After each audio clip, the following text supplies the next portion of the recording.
Bom dia, estimadas e estimados colegas. Vamos continuar neste vídeo aquilo que temos vindo a fazer nos dois vídeos anteriores e que podem verificar se quiserem na minha página no Facebook, do LinkedIn ou no YouTube. Poderão ver aí os vídeos e este é a continuação dos dois anteriores. E é dentro do processo de recrutamento. Portanto, já tínhamos chegado à fase em que nós tínhamos selecionado o canal que vamos utilizar para fazer o recrutamento e estávamos agora na fase da triagem curricular, das entrevistas e por aí fora, e vamos depois dedicar-nos às entrevistas de recrutamento. Como é que isto se passa? Na prática, eu defini o canal. Esse canal, por exemplo, vamos imaginar que eu estou a utilizar os serviços externos de uma empresa, mas se fossem internos não era muito diferente. Na prática, o que é que fazem os prestadores de serviços internos? Por exemplo, uma empresa de Executive Search como a nossa, a Stanton Chase. Na prática, o que nós fazemos é, nós definimos, analisamos muito bem, levantamos muito bem o perfil da função, o título da função, a quem reporta, que tipo de equipa, a cultura da organização, os drivers dos negócios, o tipo de ambiente que a pessoa vai encontrar, as dificuldades, os objetivos, enfim, tudo muito o negócio. Os drivers, os objetivos, a cultura da organização, a equipa, a personalidade do líder, a personalidade da equipa, enfim, tudo isso são aspectos fundamentais que são que tipo de competências esta pessoa deve ter, que características poderão ser importantes para esta função, enfim, tudo isto. Deixa-me dizer que no levantamento do perfil é uma coisa engraçada, quem como eu tem alguma experiência destas coisas, de muitos anos, se eu for levantar o perfil e for perguntar ao titular, o perfil é um. Se for perguntar ao chefe dele, o perfil é outro.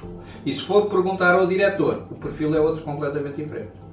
O titular normalmente é um perfil muito operacional daquilo que a pessoa faz e é preciso fazer.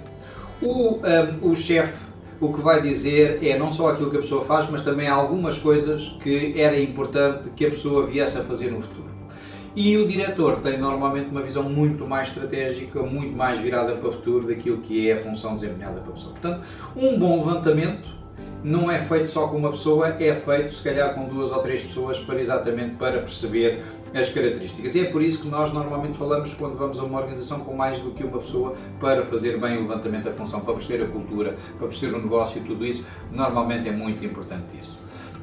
Feito este levantamento, aquilo que se faz é, primeiro que tudo, nós definimos um mercado-alvo de cerca de mais de 40 pessoas, definimos um script de contactos com um conjunto e, pelas metodologias mais diversas, vamos identificar, muitas vezes já estão identificados porque já participaram em projetos anteriores, outras vezes através do LinkedIn, outras vezes através de contactos, enfim, de várias maneiras, nós identificamos quem é quem dentro deste mercado-alvo. Imaginemos, estamos a falar de uma empresa farmacêutica, um diretor de marketing. Quem são os diretores de marketing? Um conjunto de mais de 40 empresas, provavelmente farmacêuticas e de medical devices e de várias, ou da área da saúde, perto da área farmacêutica ou da área do grande consumo, que tenha algumas parecenças com a área farmacêutica. Enfim, definimos este mercado-alvo e vamos identificar quem é o diretor de marketing, a quem reporta e quem reporta a ele, para termos uma ideia e fazemos aquilo que nós chamamos o mapeamento do mercado.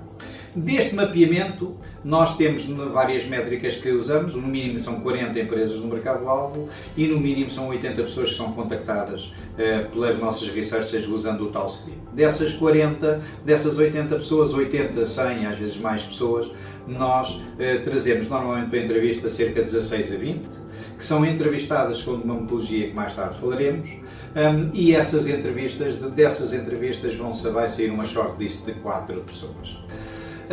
É evidente que nós fazemos entrevistas quer com uma componente de hard skills, quer com uma componente de soft skills. E aqui estamos a falar de pessoas com experiência. Poder-me-ão, então, mas fazem acessos psicológicos sobre a personalidade, tudo isso?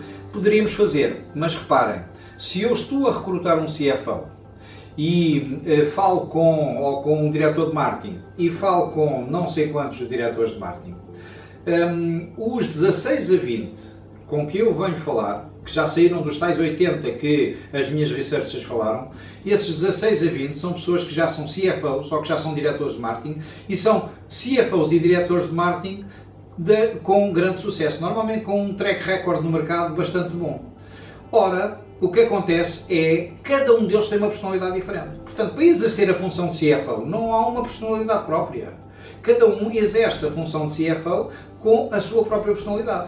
E seguramente que 3 CFOs com personalidades diferentes, cada um deles a exerce à sua maneira, todos eles com sucesso, e cada um à sua maneira. Portanto, não vale a pena andar a fazer testes de personalidade, porque as pessoas ou testes psicológicos às pessoas, ou outro tipo porque as pessoas já exercem aquelas funções e já as exercem com sucesso e já têm um track record de prova que eles são capazes de exercer aquela função com sucesso com a sua própria personalidade, que é diferente da personalidade do outro. E, portanto, isto é fundamental. Embora nós, nas nossas entrevistas, os aspectos das soft skills são fundamentais e para nós temos exatamente uma prática muito grande, não só de verificar alguns aspectos mais ligados às hard skills, mas essencialmente às soft skills. As soft skills são para nós fundamentais, mas muito em função da sua capacidade de se adaptar ao futuro daquela função e à cultura daquela organização, e não para verificar se ele é capaz ou não é capaz de exercer aquela função, que ele efetivamente, do ponto de vista de exercício da função, já deu provas que a conseguia exercer. E portanto, na prática é isto. Nós fazemos as entrevistas, selecionamos, se for internamente é a mesma coisa, nós fazemos as entrevistas para o nosso cliente interno, selecionamos um conjunto de 2, 3, 4, aquilo que nós chamamos uma shortlist, 2, 3, 4 candidatos, que são aqueles que nós achamos que são os mais adequados para aquela organização, em função dos requisitos que a organização nos deu, não é? E que muitas vezes têm uma componente salarial que é importante. Muitas vezes as organizações dizem-nos: eu quero um diretor de marketing, mas o meu limite, o meu pacote salarial vai até este limite. E se forem diretores de marketing que estão em organizações que pagam muito mais, eu não os posso trazer porque efetivamente a organização não aceita. Portanto, há aqui não só as soft skills, as hard skills, mas também alguns aspectos que estão ligados à própria organização. E, portanto, definido isto, eu apresento ao meu cliente interno ou ao meu cliente externo, que se for no meu cliente, se for no caso de uma empresa como é a Stanton Chase, que faz este tipo de serviço, apresento ao meu cliente e o meu cliente tem ali 3 bons candidatos, os 3 melhores candidatos do mercado que estão disponíveis para aquele lugar e interessados naquele lugar, que é fundamental, é avaliar também o seu interesse e a sua motivação para aquele lugar. Apresentado isto, o meu cliente passa com o nosso apoio a fazer não só as entrevistas, e nós podemos apoiar se for caso disso, como toda a negociação a seguir também é feita por ele, com o nosso apoio se for caso, mas é sempre uma negociação feita por ele. Portanto, esta é também um dos aspectos fundamentais. E eu deixaria para um vídeo seguinte aspectos como, por exemplo, a entrevista, que são também aspectos bastante interessantes. Ficava por aqui, continuação de um bom ano. Obrigado.